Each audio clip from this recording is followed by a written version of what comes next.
오늘은 스티브 잡스의 인생에 대해서 알아보겠습니다. 한 남자가 있었습니다. 그는 평범한 컴퓨터를 예술 작품으로, 복잡한 기술을 직관적인 경험으로 바꾸어 놓았습니다. 혁신과 디자인에 대한 집착으로 세상을 뒤흔들고 우리가 세상을 보고 소통하는 방식을 영원히 변화시킨 인물. 오늘은 스티브 잡스, 그의 빛나는 성공과 가려진 그림자 속으로 깊이 들어가 보겠습니다. 1955년 2월 24일, 스티브 잡스는 샌프란시스코에서 태어나자마자 입양되었습니다.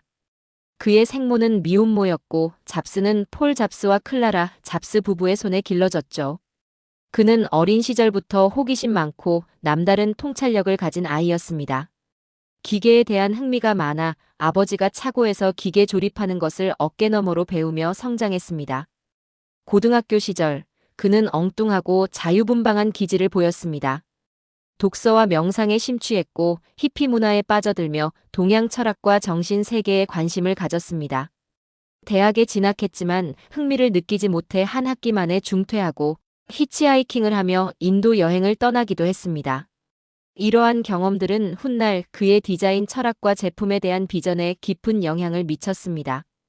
그는 단순히 기술자가 아니라 기술과 인문학, 예술을 결합하려 했던 독특한 인물이었던 겁니다.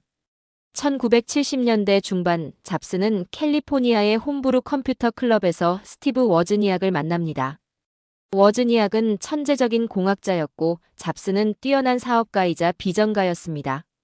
이들의 만남은 그야말로 역대급 시너지를 만들어냈죠. 1976년 잡스의 부모님 집 차고에서 그들은 애플 컴퓨터를 설립하고 애플원이라는 개인용 컴퓨터를 만들어 판매하기 시작했습니다. 이듬해 애플2가 대성공을 거두며 애플은 실리콘밸리의 신생 기업에서 혁신적인 회사로 발돋움했습니다. 애플2는 개인 컴퓨터 시대를 연 선구적인 제품이었습니다. 하지만 잡스는 여기서 멈추지 않았습니다. 그는 사람들이 컴퓨터를 더 쉽고 직관적으로 사용할 수 있어야 한다고 믿었습니다. 제록스 PARC 연구소를 방문한 후 그래픽 사용자 인터페이스와 마우스의 가능성을 직감했고 이를 자신의 제품에 적용하기 위해 매진했습니다. 그리고 마침내 1984년 인류 역사상 가장 상징적인 광고와 함께 매킨토시가 탄생했습니다. 1984년은 1984가 아닐 것이다라는 메시지는 IBM으로 대표되는 거대 기업에 대한 도전이자 개인의 창의성을 해방시키는 컴퓨터를 만들겠다는 잡스의 철학을 담고 있었습니다. 매킨토시는 기술적인 혁신을 넘어 컴퓨터를 예술, 작품처럼 만들고자 했던 잡스의 집념이 담긴 결과물이었습니다.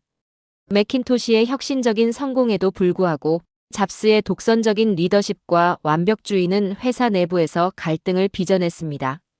결국 1985년 그가 직접 영입했던 CEO 존 스컬리 등 이사회와의 불화 끝에 스티브 잡스는 자신이 세운 회사 애플에서 쫓겨나는 충격적인 경험을 합니다. 이는 그의 인생에서 가장 큰 좌절이자 시련이었습니다. 하지만 잡스는 좌절하지 않았습니다.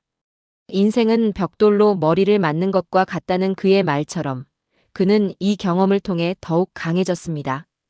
그는 새로운 회사 넥스트를 설립하여 혁신적인 컴퓨터를 개발하려 했고 픽사라는 작은 그래픽 회사를 인수하여 애니메이션 영화 산업에 뛰어들었습니다. 픽사는 토이스토리를 시작으로 전 세계를 놀라게 할 애니메이션들을 연이어 만들어내며 영화 산업에 혁명을 가져왔습니다. 넥스트는 상업적으로 큰 성공을 거두지는 못했지만 그곳에서 개발된 소프트웨어 기술은 훗날 애플의 부활에 결정적인 역할을 하게 됩니다. 잡스는 이 시기에 자신이 진정으로 사랑하고 열정적으로 몰입할 수 있는 것이 무엇인지 깨달았을 것입니다. 1990년대 중반 애플은 존 스컬리 이후 여러 CEO를 거치며 심각한 경영난에 시달리고 있었습니다. 시장 점유율은 급락했고 혁신을 잃은 애플은 파산 직전까지 몰렸습니다. 절체절명의 위기 속에서 애플은 넥스트를 인수하기로 결정하고 스티브 잡스는 1997년 자신이 쫓겨났던 회사로 극적으로 복귀합니다. 잡스의 복귀는 애플의 운명을 완전히 바꾸어 놓았습니다.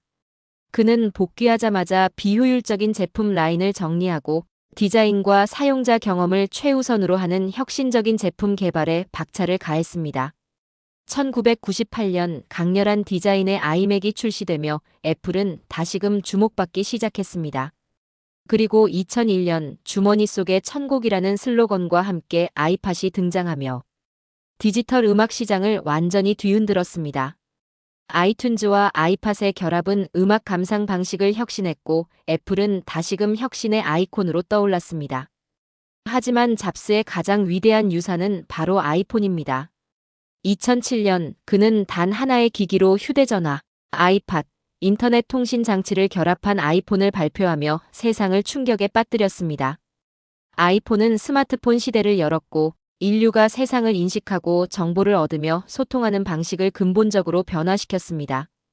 이후 아이패드, 맥북 에어 등 혁신적인 제품들을 연이어 성공시키며 애플을 세계에서 가장 가치 있는 기업으로 성장시켰습니다. 스티브 잡스는 천재적인 비전과 카리스마 넘치는 리더십으로 혁신을 이끌었지만 그의 삶은 완벽하지만은 않았습니다. 타인에게 가혹하고 때로는 비윤리적이라는 비판도 받았습니다. 그러나 그의 불굴의 정신과 완벽을 향한 집착은 누구도 부정할 수 없는 그의 강점이었습니다. 2004년 그는 췌장암 진단을 받았지만 병마와 싸우면서도 마지막 순간까지 혁신에 대한 열정을 놓지 않았습니다. 2011년 8월 그는 애플 CEO 자리에서 물러났고 같은 해 10월 5일 56세의 나이로 세상을 떠났습니다. 그의 죽음은 전 세계인에게 큰 충격을 주었고 수많은 추모가 이어졌습니다. 스티브 잡스는 스테이 헝그리 스테이 플릿이라는 메시지처럼 항상 배움에 굶주리고 세상의 고정관념에 도전하며 자신만의 길을 걸었습니다. 그는 단순히 물건을 파는 것이 아니라 사람들에게 경험과 꿈을 선사하려 했습니다. 그의 유산은 애플이라는 기업을 넘어 기술과 디자인, 그리고 인간의 삶에 대한 근본적인 질문을 던지며 오늘날까지도 우리에게 영감을 주고 있습니다. 우리는 그의 삶을 통해 무엇이 진정한 혁신인지, 그리고 어떻게 자신의 열정을 세상에 구현할 수 있는지 배우게 됩니다. 내용이 좋으셨다면 구독, 좋아요 부탁드립니다.